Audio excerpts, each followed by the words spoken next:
diferenciar lo que es la teoría del concepto.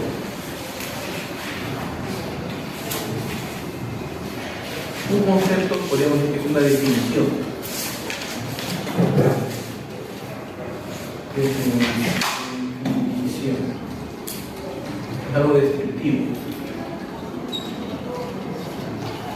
¿No? En la fe, ¿no? En la religión, pero una teoría es una interacción entre conceptos. O sea, es como decir, entonces todos son las partes.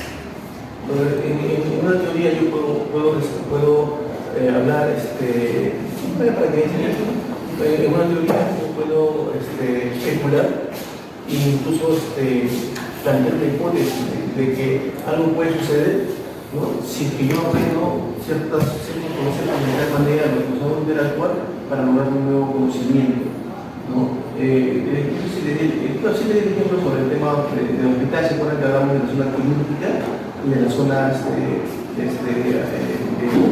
emergencia. Entonces yo le dije, hizo el estudio, si yo mejoro las condiciones de asepsia, un concepto de asepsia, puedo mejorar, ¿no? el nivel puedo bajar el nivel de mortalidad que había, ¿no? en la zona quirúrgica, porque obviamente había un flujo, ¿no? de los mismos médicos que no tenían este principio de asepsia. Controlar el principio de asepsia, de especulación, y puedo mejorar, ¿no? la mortalidad.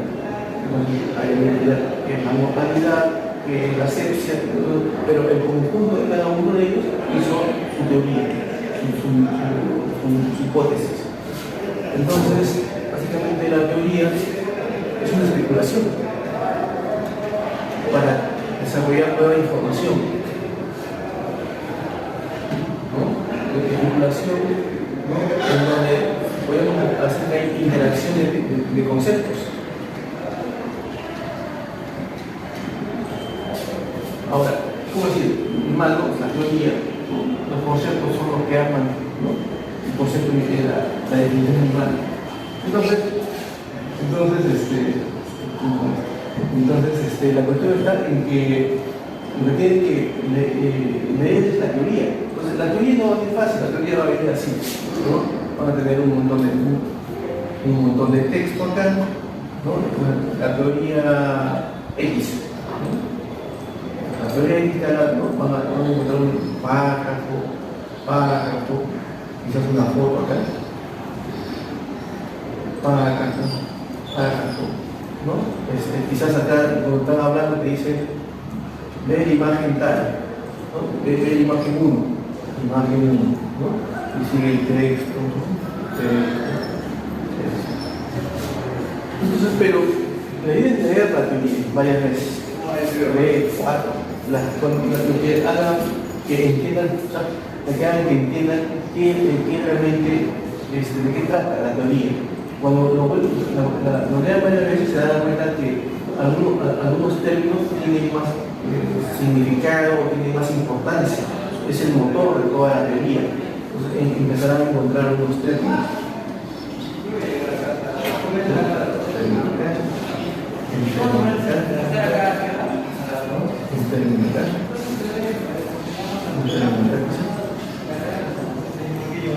Entonces, el término 1, el término 2, el término 3, el término 4, poner así.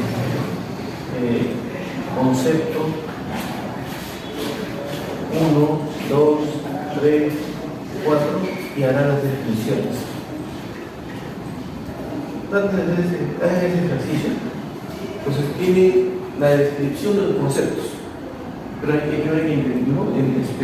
identificarlos, sintetizar la teoría en conceptos y después vuelvan a tratar de hacerlo de manera gráfica, esos conceptos, pero con la lógica de la teoría. Y las imágenes que dan, por ejemplo, que este espacio, ¿no? Te logra profundidad, pero ¿no? con una imagen natural, que tiene que ver con una integración de la percepción visual, etc. Lo que puede ser la teoría, ¿no? Pero esta imagen te dice, aquí lo logra, aquí está demostrando que esta interacción de conceptos logra, te está demostrando con la imagen. Entonces, por un lado, identificamos los conceptos, desarrollarlos, la definición, para entender por qué la naturaleza de cada uno interactúa de esa manera. y busco 2 imágenes, fui castigado. A las 3. ¿Cómo interviene? Entonces, ahora, un ejemplo. La típica, ¿no? Quizás todos mismos hablan de la teoría de Montessori, ¿no? De la metodología de enseñanza de Montessori. Entonces, tanto decir, a ver, háblenme un poco sobre esa teoría. Entonces, en realidad, lo que han entendido los chicos, ¿no? Es está en función de mejorar el aprendizaje. Entonces, mejorar el aprendizaje. ¿Qué otra cosa te habla la que es importante establecer un vínculo, una relación horizontal, un sistema horizontal entre el alumno y el docente para establecer una comunicación más rápida, que el alumno tenga confianza, o que se conozca. Si a veces hay un temor, una vergüenza, ¿no? El alumno quizás tiene miedo de contarle todo lo que piensa o todo lo que sabe el docente, pero si hay un sistema de confianza, entonces el estudiante se concentra en la información, ¿no? Entonces, desarrollo de un sistema horizontal, ¿no? Entre alumno y docente. Después otro es la interacción entre el interior y el exterior. Según la teoría, según lo que me explicaron, es que el desarrollo de la actividad educativa o la clase, la información que se desarrolla, no debe ser estática, sino dinámica. Eso ayuda a que el cambio de escenarios, ¿no? Te ayuda también a vincularlo con el tema de la información. Si mucha información en un solo lugar, entonces como que se concentra demasiado. La idea es generar unos lapsos, ¿no? Entonces, interacción entre el interior y el exterior. Quizás también hay un poco de, cuando te vas al exterior, este cambio, un poco de comunidad o de estudio, quizás, ¿no? Bueno. Y lo otro es, bueno, como son niños, ¿no? Hay que hacer todo esto, pero obviamente el concepto del juego no se pierde, ¿no? Entonces, actividades lúdicas.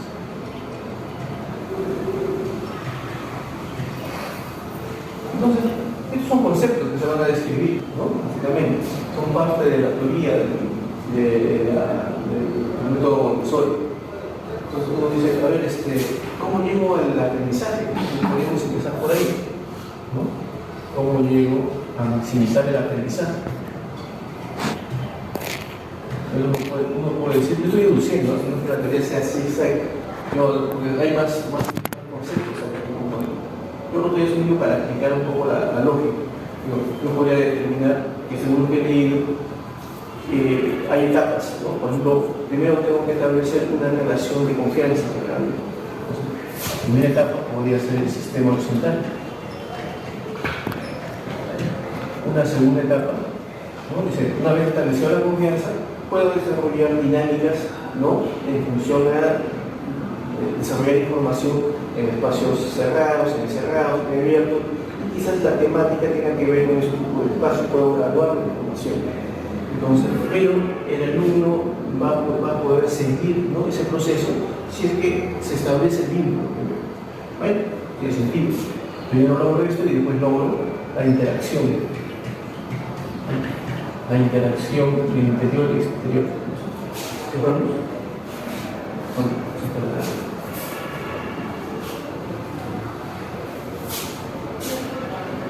Interacción entre interior y exterior. Entonces, una cosa me lleva a la otra, ¿no? Pero también dice, tanto el sistema horizontal como la interacción entre interior y exterior tiene que desarrollarse, ¿no? Con actividades lúdicas, si no es complicado hacerlo, ¿no? Entonces, aquí uno va entendiendo, ¿no? Que bajo esta lógica en un esquema donde los conceptos interactúan, puede explicar de manera sintetizada todo el texto que está acá, ¿no? Y aquí es fácil pasar a estrategias de diseño, porque el lenguaje nos ayuda. Entonces yo puedo generar tiempos en el manejo del espacio, controles, puedo generar, estas dos pueden interactuar juntas, entonces es un solo concepto en mi proyecto. Esto no es un elemento que tengo que adicionarlo, pero tengo que relacionarlo de otra manera. Entonces, este es un tipo de relación, este es otro para poder lograr el objetivo de la teoría. Pero son realmente personas que dicen que están entendiendo la teoría, y si es gráficamente es mejor. Entonces, ese ejercicio le sirve para explicar la teoría, pero también para llevar la teoría al nivel arquitectónico, pues. Entonces, a eso voy, falta el desarrollo de la teoría. Entonces, todo el texto que encuentren, que hable de qué se trata cada uno, empezar a entender las palabras clave y a partir de eso graficarlas. Eso le va a ayudar al tema intelectual. Obviamente, esta teoría tiene que ver con el tema del problema de causa. Entonces, el diseño intelectual sin coordinación técnico sustentable de confort. ¿Qué tiene que ver con el tema del paciente? ¿No? Pero también hay que hacer algo con el tema de salud, ¿no?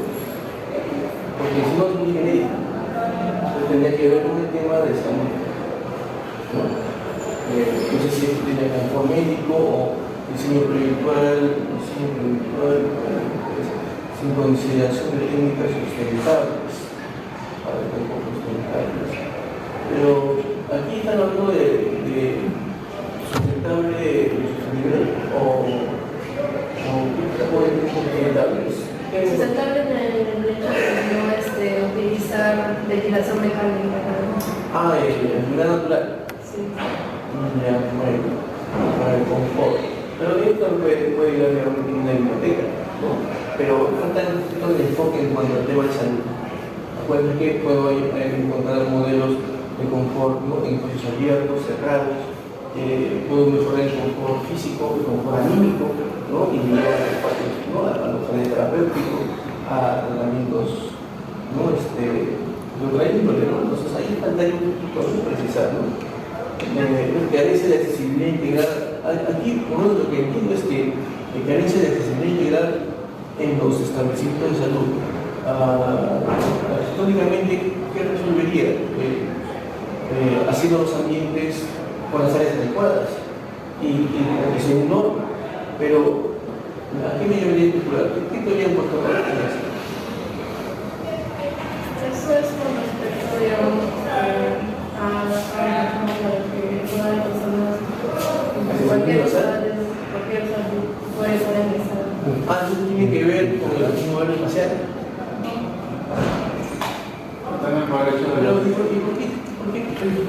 Pero, ¿por qué dice aumento de la mortalidad? Ahí está medio claro, ¿no? El dato tiene que ver con el confort de esas personas dentro del hospital, ¿no? Ahí creo que sería bueno, porque hoy no todo se debe a esto. El hecho de que la mayor cantidad de personas mueran no significa que quizás no hay esta visión de un espacio inclusivo.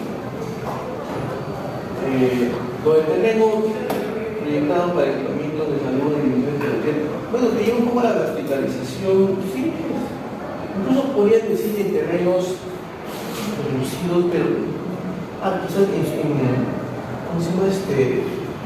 terrenos, en zonas urbanas saturadas, algo así, ¿no? Para entender que realmente ese es el tema. Y ahí vamos a otro punto.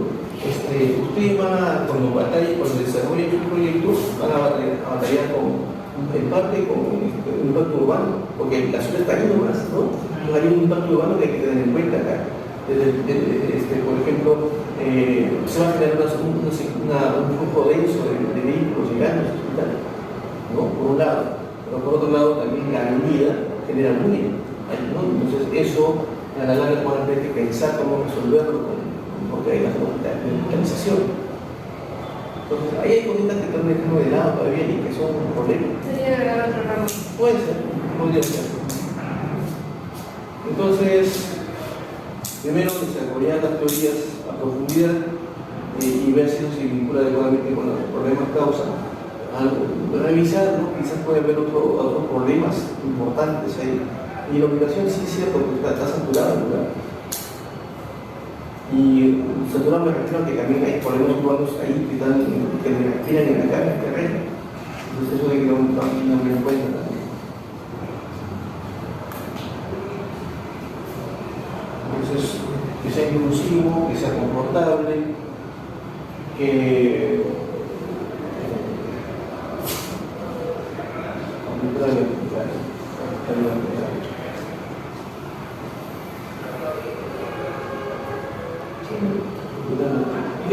tendría que ver la teoría desarrollada para ver cómo, si está. A veces hay una teoría que tú lo lees y te hace una idea, pero cuando se desarrolla tiene otro enfoque. Ahora tendría que buscar el desarrollo de la teoría. Y buscar referentes, es decir, por ejemplo, aquí te habla de toda la teoría, pero aquí está, o sea, es como que acá te lo pone todo enredado, no enredado, te lo pone todo en conjunto. Entonces, toda la parte descriptiva es de estar tratando de explicar la especulación, pero ustedes también tienen que, ¿no?, sintetizar, encontrar los conceptos clave, volver a interpretar la teoría de manera gráfica, pero en base a las palabras clave o conceptos clave para entender su dinámica. Y esa foto por ejemplo, que dice ver imagen tal, es la referencia, ¿no?